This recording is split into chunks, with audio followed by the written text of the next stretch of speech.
The council chamber stretched wider than most cities.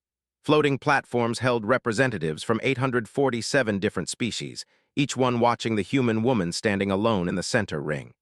Ambassador Chen Wei stood tall, the weight of the galaxy pressing down on her shoulders, yet her face remained an unreadable mask.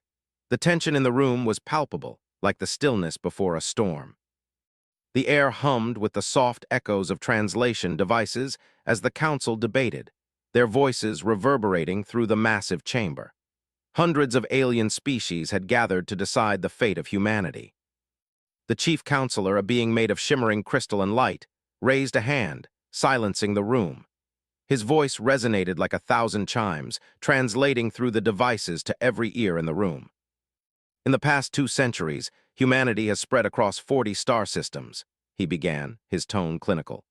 Your population grows faster than any species we have ever encountered. Your military forces expand annually.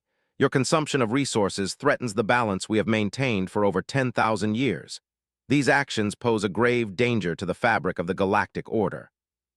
Chen Wei's eyes never wavered, her expression impassive. She had been prepared for this moment. This was not the first time humanity's expansion had raised concerns.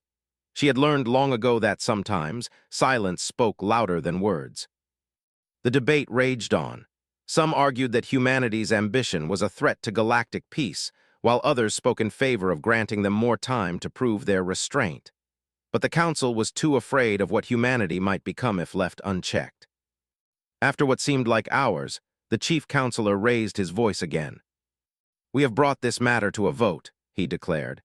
The question is simple. Should humanity be expelled from the Galactic Council? Should Earth and all human colonies be cut off from the Jump Gate network? Should all trade with humanity cease immediately? Chen Wei felt the weight of those words in her chest, but she did not flinch. The holographic screens around her flickered, displaying graphs and numbers that painted humanity as a growing threat. The decision was clear. Humanity had become too powerful, too ambitious, too human. The council members began to vote. Lights above their platforms flickered in sequence, red for exile, blue for acceptance. The sea of red bloomed across the chamber like blood drops in water. Only a few blue lights appeared here and there, scattered among the overwhelming tide of rejection. A final count appeared in the air above Chen's head in letters 10 feet tall. 731 voted for exile. 116 voted against. The chamber erupted in sounds that the translation devices struggled to interpret. Chirps, whistles, deep rumbling growls, and the occasional harsh screech. Some seemed satisfied, others triumphant, but all were certain that humanity would fall under the weight of its exile. Chen waited for the room to quiet, and then, in the silence that followed, she spoke into her communication device with a voice that rang out like steel. Humanity accepts the terms of exile, she said, her voice steady and resolute. We will remove ourselves from all council space and networks. Expect no further communication from Earth or its colonies. The words hung in the air like a death sentence. Behind her, the chief counselor called out, his voice trembling with an unexpected urgency. Ambassador Chen, we must discuss the timeline for your departure, the proper protocols. Chen did not turn around. She simply walked toward the exit, her steps echoing in the vast, empty space. We're done discussing, she said, her tone cold. You made your choice, we're making ours. The doors to the chamber closed behind her with a resounding boom, leaving the council members to contemplate the consequences of their actions.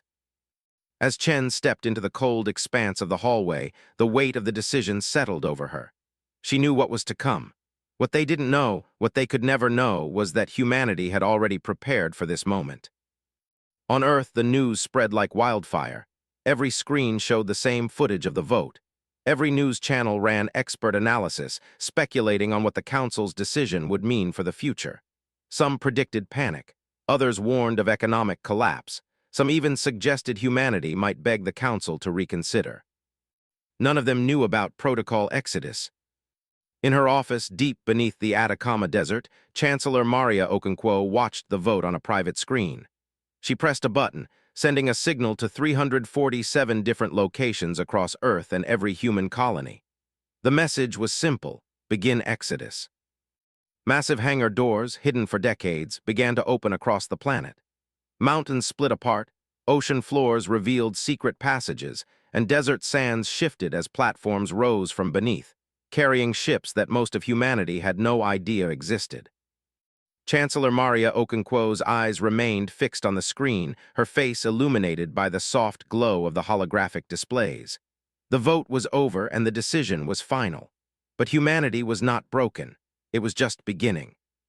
She watched as the signal she had sent spread across the globe. On the surface, everything seemed normal.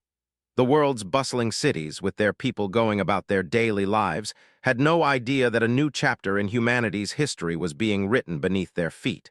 They did not know what was coming. Beneath the Atacama Desert, in a facility deep underground, the protocols of a secret project that had been in the making for decades began to unfold. Massive hidden hangars slowly creaked open. On every continent, vast hangars burrowed into mountainsides, ocean floors shifted to reveal tunnels, and deserts opened like mouths ready to swallow the world's secrets. Enormous platforms rose from beneath the earth, carrying ships, gigantic, heavily fortified vessels designed for one purpose, to take humanity far from the Council's reach.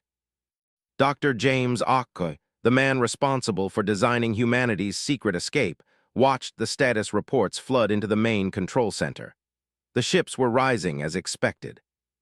Dr. Okoye, one of his assistants called, a sense of awe and disbelief in her voice. "It's happening. The exodus has begun."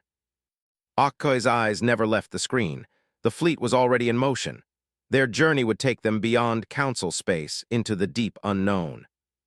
"Good," he muttered, his voice low and steady. "We're about to see if humanity can survive without their oversight." The room around him buzzed with activity, engineers and technicians scrambling to monitor the launches. The entire fleet had been designed in complete secrecy. Not a single soul outside of those directly involved knew what was about to unfold. The launches begin. Across the globe, the first ships began to break free from their earthly shackles. In spaceports buried beneath the icy peaks of the Himalayas, the ships silently rose, one by one. Massive thrusters flared to life, pushing them into the sky with power the Council had never seen from humanity. On Earth's southern hemisphere, a hidden military base deep within the Andes Mountains sent up the first wave of transports. Ships built to carry thousands of people, all designed with technology that had been kept secret for over 60 years. They weren't reliant on the jump gate network, which meant they didn't need the Council's permission to travel. Their drives were self-sustaining, independent of the network. Humanity was no longer a dependent species. Dr. Okoye's voice crackled over the comm system, calm and composed. "Status update. All systems operational, ship trajectories locked. Let's move it to 3 hours." His assistant, standing beside him, looked up in surprise. 3 hours, sir, but the Council will." "Let them scramble," Okoye interrupted. "We don't have time to waste. We must move before they even realize what we're doing." The launches were happening faster than even the most optimistic estimates. The vast infrastructure that humanity had built in secret, over 6 decades of work, the culmination of the best minds from every corner of Earth, was now unfolding. At the same time, the entire population of the Exodus fleet, the men, women, and children who had volunteered for the journey, were already moving into their designated ships, preparing for the long voyage into the unknown. The Council reacts. Back in the Council chamber, the vote had not yet settled in the minds of the members. Some were relieved, others felt vindicated, but all of them were unaware of the secret humanity had been preparing for. It wasn't until hours later that the first alarm rang out across Council space. The sensors that monitored human space registered the unprecedented activity, the launch of thousands of ships, all leaving Earth at once. The Council's reaction was swift, and they immediately called an emergency meeting. "We need to stop them," the chief counselor said, his voice filled with urgency. "Send a message, order them to stand down." A technician at the Council's control center hesitated. "We've sent the message, but they're not responding, sir." "What do you mean, not responding?" The chief counselor's tone was sharp, as if the technician had spoken an impossible truth. "They're not acknowledging our signals," the technician repeated. "And there's more. They've switched to an independent FTL drive, not jump gates. They're using a faster-than-light technology we've never seen before." The room fell silent. The chief counselor's face darkened. "They've been hiding technology from us for how long?" The Council members were in chaos. How had humanity managed to develop independent FTL drives? How had they managed to keep such a critical advancement hidden for so long? The Exodus fleet moves. Humanity's fleet, now well beyond the reach of the Council's monitoring systems, continued its steady ascent into the void. They were no longer simply fleeing the Council. They were setting the stage for something far more ambitious. Captain Sarah Voss stood at the helm of the lead ship, the Aegis, watching as Earth slowly disappeared behind them. The dark expanse of space stretched endlessly before them, but she wasn't afraid. She was resolute. "Captain," her communications officer said, interrupting her thoughts. "We're receiving more messages from the Council. They're demanding that we stop." Voss's expression didn't change. "Ignore them." The crew of the Aegis was made up of some of the best and brightest humans had to offer. Engineers, soldiers, scientists. They were the vanguard of a species that refused to be confined, refused to accept exile. They were headed toward the uncharted void between the arms of the galaxy, and they weren't stopping for anything. She looked out at the growing distance between their ship and Earth. "We've got a long way to go, but we're not going back. We're making our own future now."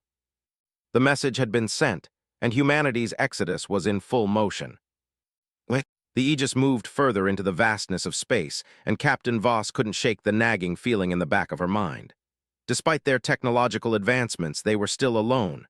No allies, no way of knowing what lay ahead. The void was silent, empty, but there were dangers they couldn't anticipate. Suddenly, a new blip appeared on their radar. It was faint but unmistakable. A signal. A faint signal coming from somewhere deep within the void. "Lieutenant, what's that?" Captain Voss asked, her voice low. The lieutenant, staring at the console, paused for a moment. I don't know, Captain, but we're getting a signal. It's from outside Council space. It's faint, but it's there." Captain Voss turned, her gaze sharp. "Set course for it." But as they adjusted their trajectory, she couldn't help but wonder, was this a signal from another species? Or was it something more dangerous? The Aegis glided through the cold darkness of the void, its engines humming quietly as it pushed forward, deeper into uncharted space. The crew had already been in motion for several weeks, and the silence outside their ship had begun to weigh on them. It was a loneliness that could not be ignored, even by the most seasoned veterans of space travel. Captain Sarah Voss stood on the bridge, her eyes fixed on the empty expanse outside. There were no stars to guide them, no planets on the horizon, only the black abyss. The faint signal they had picked up earlier was still unresolved, but it was weak, almost as though it was being purposely hidden. She rubbed her forehead, feeling the weight of leadership. "Captain, the crew is beginning to show signs of strain," her first officer, Lieutenant Carla Ewan, reported. "Morale is slipping. There's been an increase in requests for counseling. People are starting to feel the effects of the isolation." Voss exhaled sharply but kept her voice calm. "We knew this would happen. We just have to hold it together a little longer. Let them know we're not abandoning them. Set up more communication check-ins with families and make sure the medical team has resources to support them." Ewan nodded, but Voss could see the concern in her eyes. It was understandable. The void was a relentless force. The stars had disappeared, replaced by an emptiness that seemed to press in on every side. For months, they had been traveling through the blackness, and with every passing day, the uncertainty of what lay ahead grew heavier. But they were humans, they were survivors, and if humanity could conquer anything, it was this. The struggles of isolation. As the days turned into weeks, the mental and physical toll on the crew and the population of the fleet started to become visible. There was a distinct change in the atmosphere aboard the ships, quiet, somber, with conversations becoming more about survival than hope. The void had a way of getting inside people's heads. They couldn't see anything beyond their immediate environment. No stars, no planets, no future beyond the day-to-day existence of keeping the fleet in motion. One evening, as Voss was walking through the ship's corridors, she overheard a conversation between two junior officers. Their voices were low, but the sadness in their words was clear. "You think we're ever going to make it out of here?" one of them asked. "We have to," the other replied. "We have no choice." It was the truth. They didn't have a choice. Voss paused, her hand resting against the wall. She had heard rumors of people starting to break under the pressure, depression, withdrawal, fear. She wasn't immune to it herself, but she couldn't let it show. Not yet. She made her way to the command deck, determined to speak with the senior officers. She needed to check on their well-being to make sure that everyone was still focused on the mission. As she entered the room, Lieutenant Yuan was already there, her brow furrowed as she studied the latest reports. "Any word on that signal?" Voss asked. Yuan looked up. "Still weak, but it's not moving. It's been constant for the past few days, coming from deep in the void. We haven't pinpointed the source yet, but it's there." Voss stared at the display, her eyes narrowing. "Keep me posted. We'll check it out when we can." "Understood, Captain," Yuan replied. "But I have to tell you, it's beginning to feel like we're not alone out here." An unexpected encounter. A few days later, something changed. The signal, once faint and erratic, began to pulse with a rhythmic consistency. It was now strong enough that their tracking systems could lock onto it. The crew gathered at the command deck, staring at the display as they tracked the mysterious signal. "Captain, it's coming from a structure," Yuan reported, her voice tinged with disbelief. "It looks like a station or some kind of massive craft far off in the distance." The tension in the room rose. The last thing they needed was another unknown, especially one so far out in the void. Voss knew they had to investigate, but there was a calculated risk. There was no way of knowing what they might find. "Set course," Voss ordered, her voice unwavering. "Prepare a scouting party. I want to know what we're dealing with." The crew moved quickly, preparing the landing ships and loading them with essential equipment. The Aegis slowed, adjusting its course toward the unknown structure. The vast emptiness stretched ahead, and for the first time in weeks, anything stood before them. It was a glimmer of hope, a beacon in the darkness, or so they thought. As they approached the structure, it became more apparent how ancient it was. Covered in cosmic dust and worn by time, the object looked as though it had been sitting in the void for eons, untouched by any living being. "Are we sure this thing's safe?" Yuan asked, her voice tense. "Are we ever sure of anything out here?" Voss replied. "Get ready for anything." The encounter. A small landing party made their way toward the structure, moving through the silent halls of the abandoned station. Its design was unlike anything humanity had ever seen, sharp angles and geometric shapes that seemed to twist in ways that defied the laws of physics. The technology appeared both ancient and advanced, as though it had been created by a species that understood the universe in ways far beyond the Council's comprehension. As they explored deeper into the station, Dr. HFY's daughter, the fleet's chief engineer, stumbled upon something unsettling. She found a control panel that still emitted faint power readings, and after careful analysis, she discovered a chilling truth. This station was not just abandoned, it was a defense system. "What do you mean, a defense system?" Voss asked, her tone sharp. "A weapon." "A guardian," HFY's daughter clarified. "This station was placed here to prevent anyone from crossing the void. It has been dormant for millions of years, waiting for intruders." The realization hit hard. Humanity was not the first to cross the void. Whoever had built this station had gone to extreme lengths to ensure that the vast emptiness between the arms of the galaxy remained untouched. And now, humanity was the intruder. As they tried to gather data from the station, an alarm blared. The station's dormant systems came to life. Weapons platforms emerged from the walls, locking onto the landing party. "Get out now," Voss shouted, pushing everyone into retreat. The station fired. Energy beams shot out like lightning, striking their ships and causing them to erupt in a shower of sparks and flames. The crew scrambled, doing everything they could to evade the station's powerful weapons. "We can't fight this," HFY's daughter shouted over the chaos. "It's automated, it's too powerful." Captain Voss's eyes locked onto the station's control room, now fully active. She had an idea, but it would take everything they had left. "Lieutenant Yuan, give me a full burn on the engines. We need to disable this thing, now." The Aegis surged forward, its engines flaring brightly as it charged the station. The crew held their breath, praying it would work. The Aegis surged forward, its engines roaring with a desperation that mirrored the fear coursing through Captain Voss's veins. Every nerve in her body screamed for her to pull back, but her mind was locked on one thought: disable the station or lose everything. "Full burn, Lieutenant," she shouted, her voice steady despite the mounting pressure. The massive station loomed in front of them, a silent, deadly sentinel in the void. It wasn't just a relic of a forgotten species. It was a weapon designed to stop any who dared cross the void between the galaxy's spiral arms. And humanity, it seemed, was the first to breach its domain. Lieutenant Yuan's hands flew over the controls, the ship's engines thrumming with power as the Aegis pushed itself toward the station. The other ships in the fleet fell into formation behind them, their engines also flaring in preparation for the confrontation. The weapons platforms on the station shifted, their sensors locking onto the incoming ships. "Captain, we're almost there. We're not going to survive this if we don't do something," Yuan warned, her voice laced with urgency. "We will survive," Voss replied, her eyes never leaving the target. "We just need to get closer, trust me." The Aegis was moving faster than it ever had before, its engines straining under the pressure. The station fired first. A brilliant flash of energy blasted toward them, and the Aegis rocked as the energy beam narrowly missed, its shockwave sending the ship veering off course. "Brace for impact," Voss ordered. Another beam shot out, striking one of the smaller fleet ships behind them. The vessel exploded in a blinding flare, breaking apart in seconds. The remaining ships scrambled, evading the oncoming fire, but the Aegis was already too close to turn back. "Damage report," Voss barked. "Shields holding at 40%, her engineer shouted back.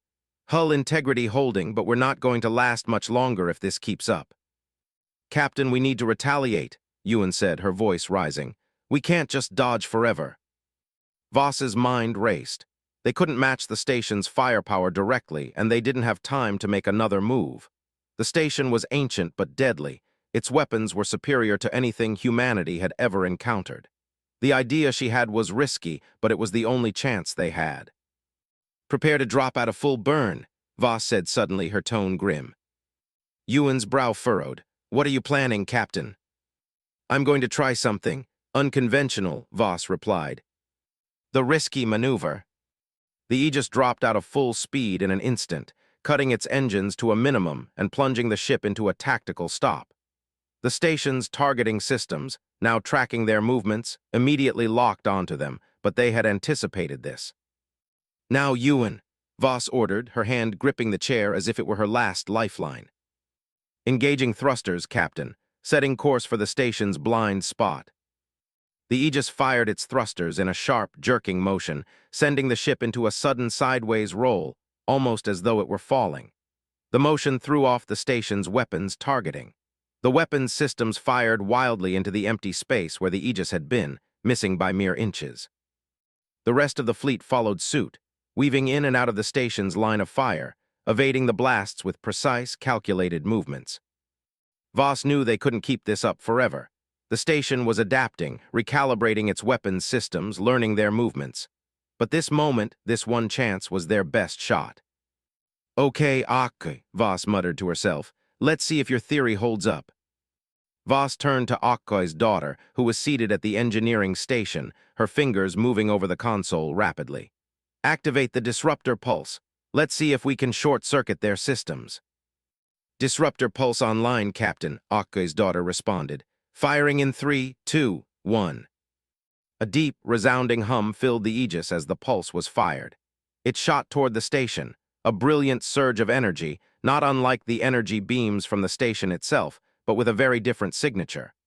The pulse cut through the station's external defenses and hit the core systems with a resonating shockwave. For a moment, the station fell silent. Then the system lit up in a fiery explosion of energy. Sparks flew from every corner of the massive structure, and for the first time the station faltered. Its weapons went offline, one by one, as its targeting systems glitched and froze. The fleet was given an opening. The chaos of the station's malfunction was the window they needed. "Now," Voss shouted. "The desperate retreat." The fleet accelerated, pulling away from the station. As they pulled back, the Aegis fired its forward thrusters, sending them away from the now disabled structure. But the station wasn't entirely out of commission. Small automated drones began to emerge from hidden bays, their weapons primed. "Captain," Lieutenant Yuan called, "the station is sending out drones. We can't let them follow us." Voss gritted her teeth. "We're not losing any more ships today. Hold formation." With one final push, the Aegis and the rest of the fleet dispersed into the void, evading the incoming swarm of drones. A few ships sustained minor damage, but they were still intact. The station, now a shadow in the darkness, stood silent once again.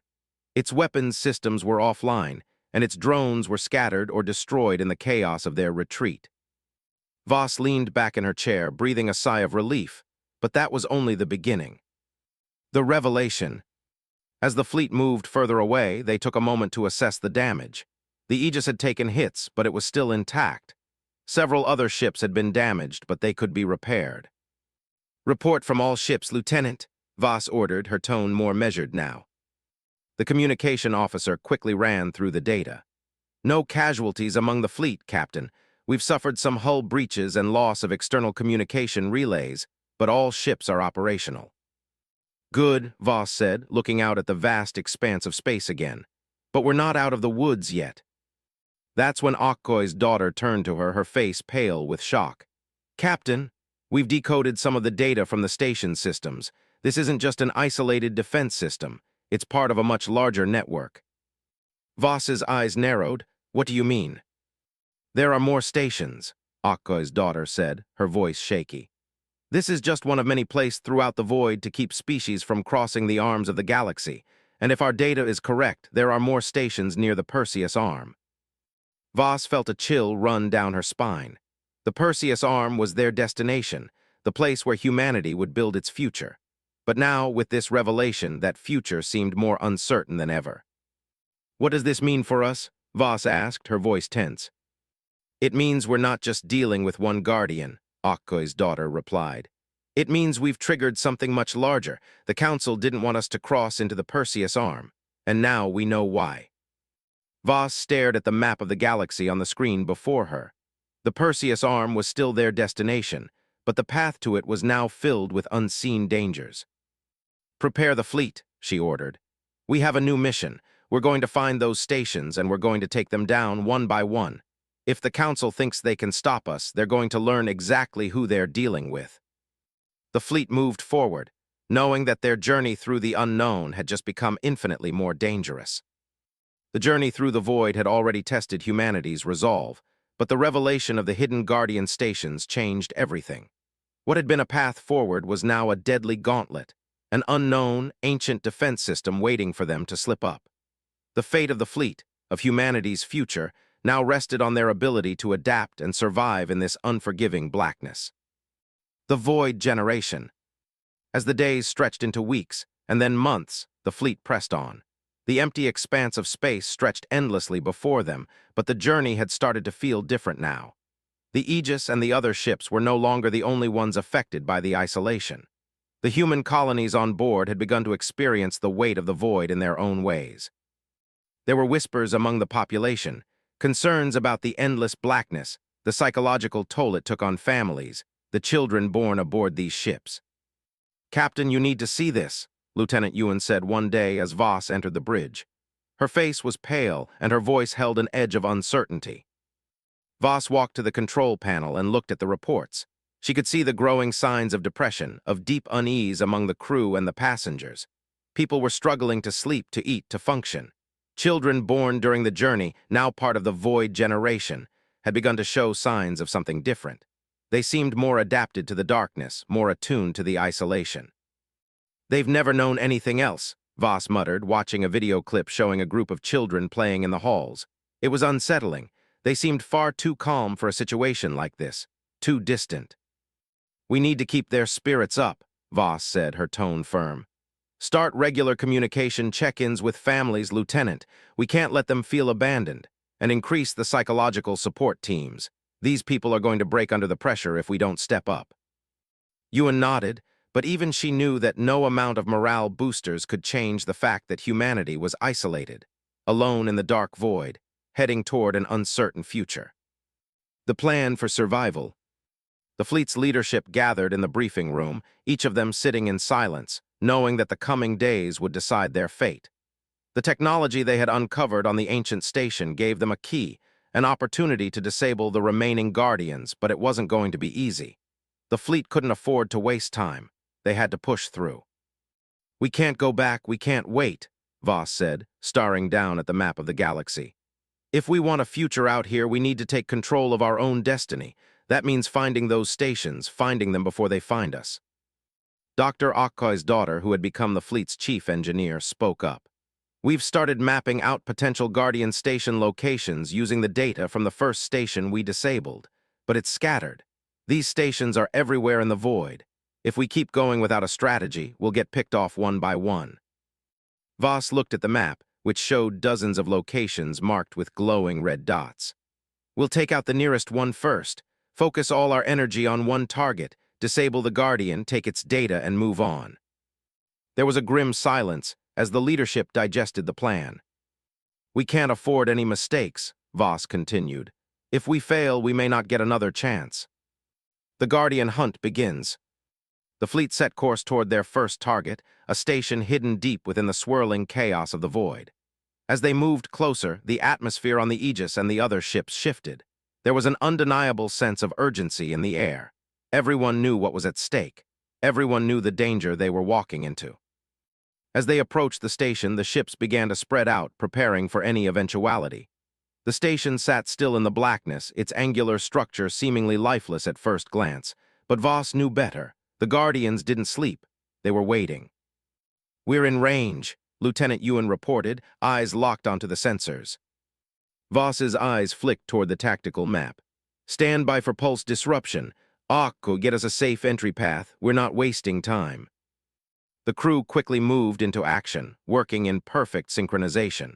The Aegis positioned itself ahead of the fleet, sending out a pulse designed to disable the station's weapons systems, just as they had done before. It was the only tactic they had, but it wasn't guaranteed to work. There was always a risk that the Guardians would adapt. "Firing pulse now," Akko's daughter said, hitting the final button. The disruptor pulse shot out from the Aegis, and for a brief moment the station didn't react. The fleet held its collective breath. And then, without warning, the station's weapons systems flared to life. But this time, something was different. The weapons seemed to be malfunctioning, firing erratically, almost as if the system itself was confused by the pulse. "We've got an opening," Voss said, her voice cutting through the chaos. "All ships move in, take out the outer defenses. We need to disable their core." The fleet moved with precision, the ships darting between the barrage of energy blasts from the station. For a brief moment, it seemed like the station might be too far gone to fight back, but then the drones emerged. Hundreds of them, little more than metal shells with lethal weapons. They swarmed toward the fleet, a desperate countermeasure to the station's failing defenses. "Drones incoming, defensive positions," Voss shouted. The ships broke formation, scattering and weaving as they engaged the drones. Energy blasts lit up the void as humanity fought back with everything they had. Despite the chaos, the fleet's coordination proved superior. Their agility in battle was a stark contrast to the rigid, predictable movements of the Council's forces. "Captain, we've breached the outer defenses. Moving to core," Akko's daughter called, her voice strained but confident. The core assault. The core of the station was a labyrinth of advanced alien technology, unlike anything humanity had seen before. Akko's daughter led a team to infiltrate the core systems, while the rest of the fleet held off the remaining drones. The atmosphere in the control room was tense as the engineers worked quickly to dismantle the core's security. The station's defenses fought back with every second they bought, but the human crew was relentless. "Almost there," Akko's daughter said, her fingers flying over the control panel. "I've got it, disabling the mainframe in 3, 2, 1. There was a loud whirring noise, followed by a deep silence. The station's power systems flickered and then went dark. The core was disabled. "We've done it," Akko's daughter whispered, her voice breaking with exhaustion. Just as the fleet began to regroup and prepare to leave, a loud crash echoed throughout the Aegis. The station, its systems destroyed, began to collapse in on itself. The entire structure began to implode, sending shockwaves through space. "Get out now," Voss ordered, her heart pounding in her chest. "All ships full retreat." But as they turned to leave, a new, terrifying realization hit. Another fleet was emerging from the far side of the station. More ships, larger and more advanced than anything humanity had seen. The Guardians weren't the only force in the void. There were others, and they had been waiting for humanity to make its move. "Captain," Ewan said, her voice trembling, "we're not alone." The Aegis shuddered violently as it pulled away from the collapsing Guardian station. Its hull creaked under the strain, but Voss barely noticed.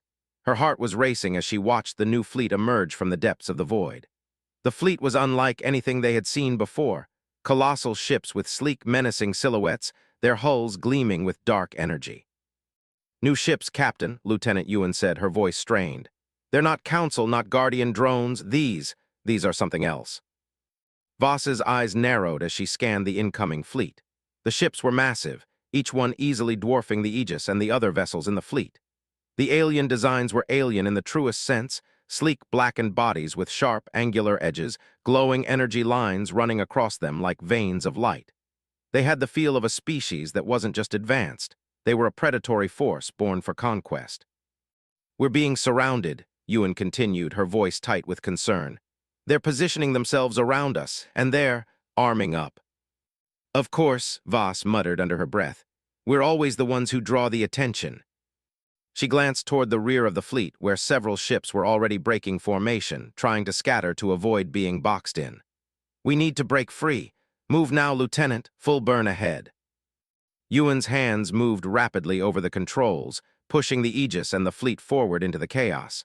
But despite their best efforts, the unknown fleet closed in, quickly cutting off all retreat options. The unknown fleet. The ships that emerged from the shadows of the void were cold and calculating, their purpose clear. These were not the Guardians or the Council. They were an entirely different force, one that had remained hidden until now. Voss couldn't help but wonder, had the Council known about them? Or had they been lurking in the dark, waiting for humanity to challenge the void? Voss watched as the fleet's tactical officers scrambled to make sense of the incoming ships. The sensors detected no life signs. These were not biological beings piloting the crafts. But they were advanced, deadly, and methodical in their approach. The larger ships formed a blockade, cutting off any possibility of escape. "Are they communicating with us?" Voss asked, her eyes fixed on the tactical screen. "We've tried sending hails, Captain," Ewan replied. "No response. They're not interested in diplomacy. They're just closing in." There was no time for hesitation. The fleet had to fight, or it would be wiped out in seconds. "We won't let them push us back," Voss said, her voice sharp with resolve. "Prepare all weapons. Focus fire on their lead ship. We're breaking through." The battle begins. The tension aboard the Aegis was palpable as the fleet prepared for battle. Voss stood at the helm, her hands clenched around the armrests of her chair. She knew this was going to be their toughest fight yet, but she couldn't show any fear. If she faltered, so would the rest of humanity. "Fire at will," she commanded, her voice steady. The Aegis's cannons roared to life, unleashing a barrage of energy blasts at the closest enemy ship. The fleet followed suit, launching missiles and plasma fire in synchronized waves. But the enemy fleet didn't flinch. The alien ships absorbed the fire with ease, their shields flickering momentarily before regenerating.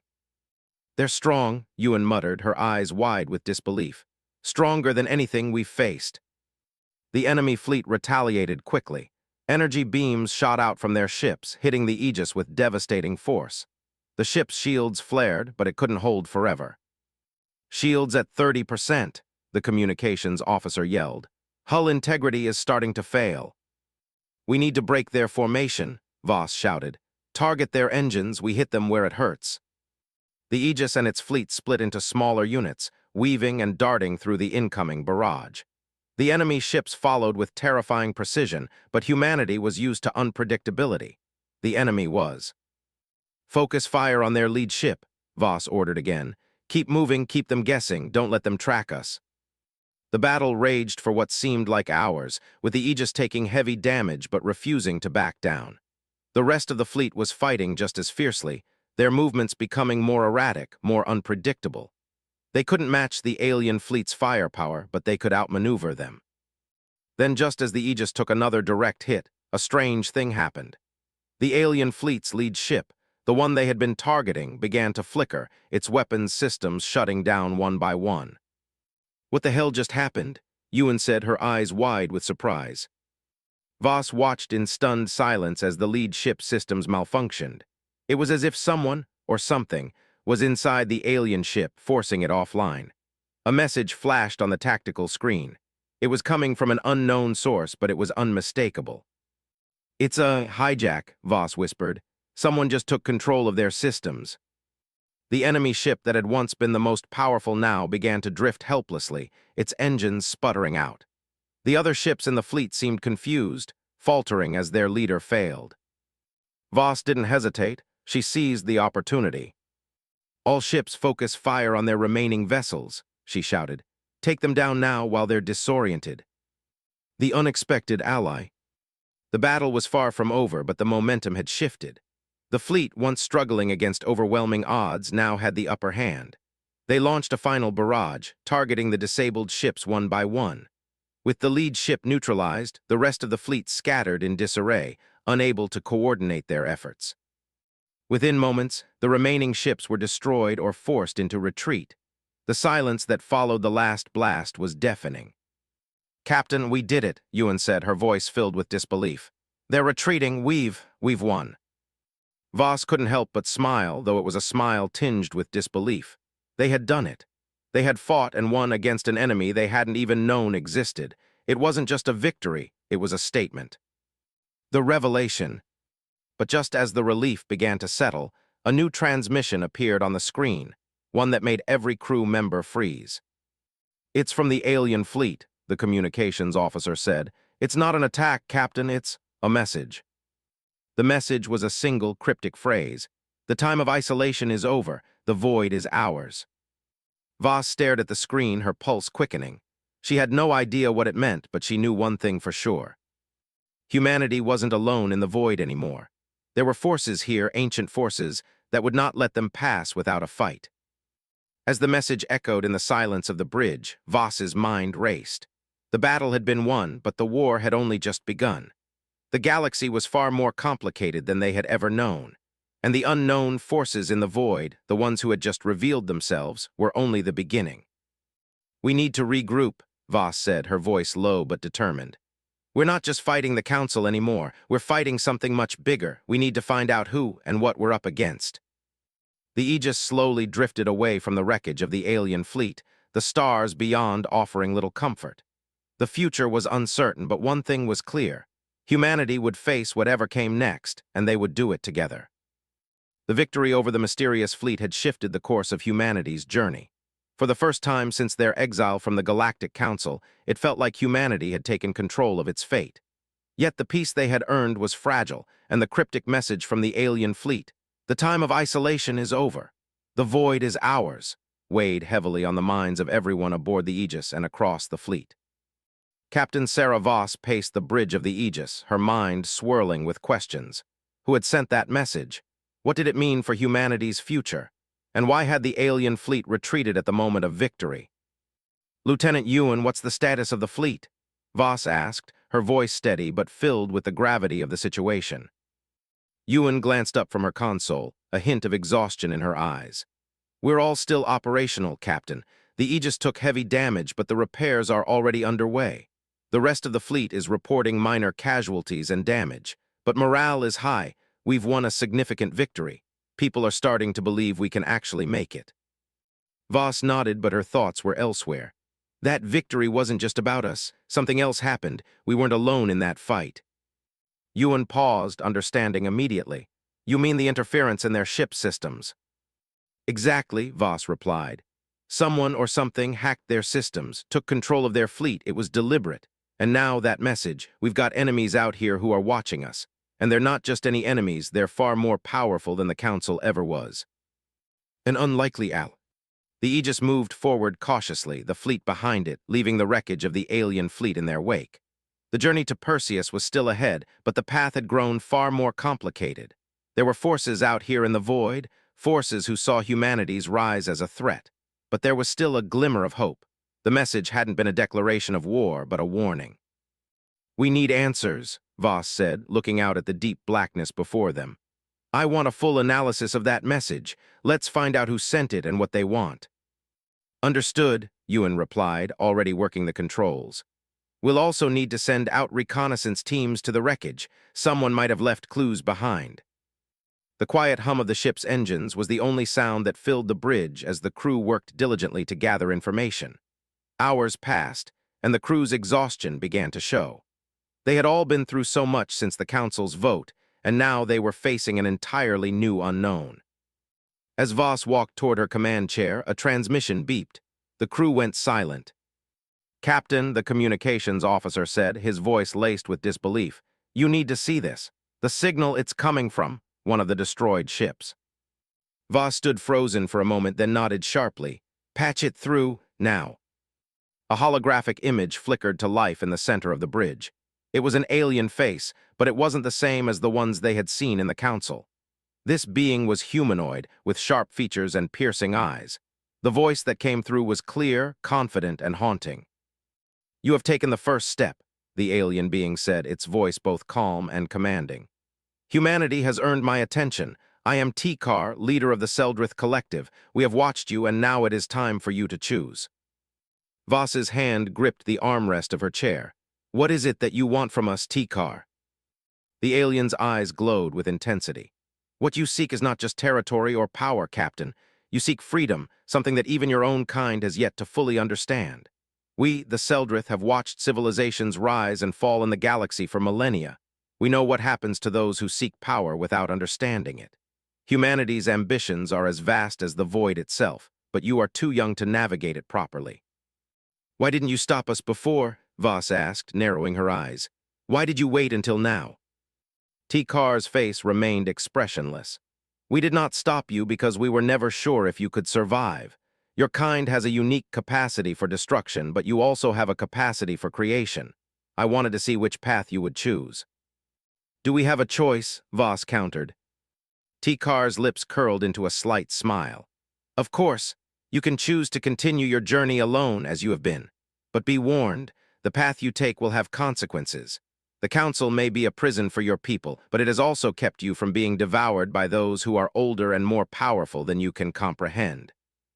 The Seldrith offer. The message from T-Car had come as both a threat and an invitation. The Seldrith were an ancient collective, a vast empire that spanned across many galaxies. They weren't just a species. They were a coalition of races, united by their knowledge and their power. Voss stood in her command room, staring at the hologram of the Seldrith leader. Her thoughts were a swirl of disbelief and strategy. She knew that this was a crossroads for humanity. T-Car's words had been clear. Humanity was a force to be reckoned with, but the galaxy was filled with those who would exploit or destroy them. "Captain, there's more," Ewan said, her voice barely a whisper. "We've been analyzing the data. The Seldrith T-Car specifically wants us to meet with them.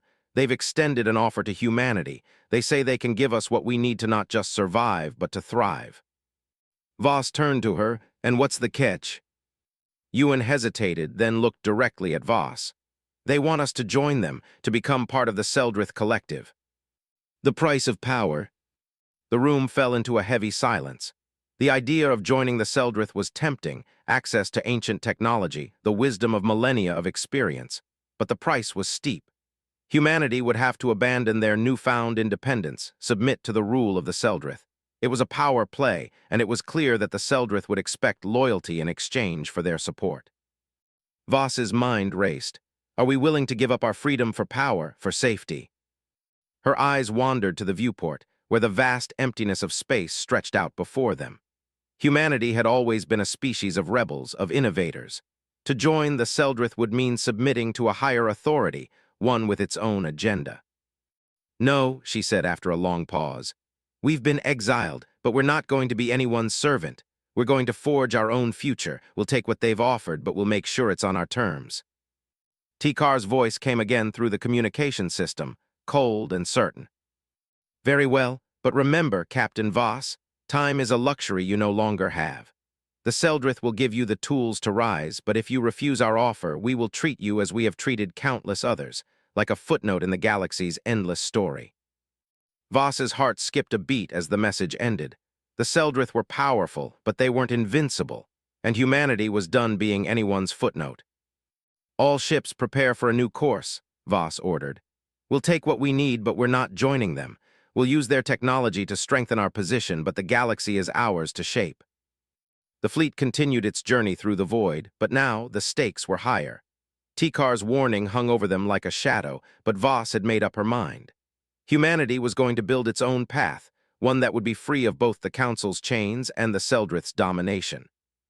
The future was uncertain, but humanity was no longer afraid.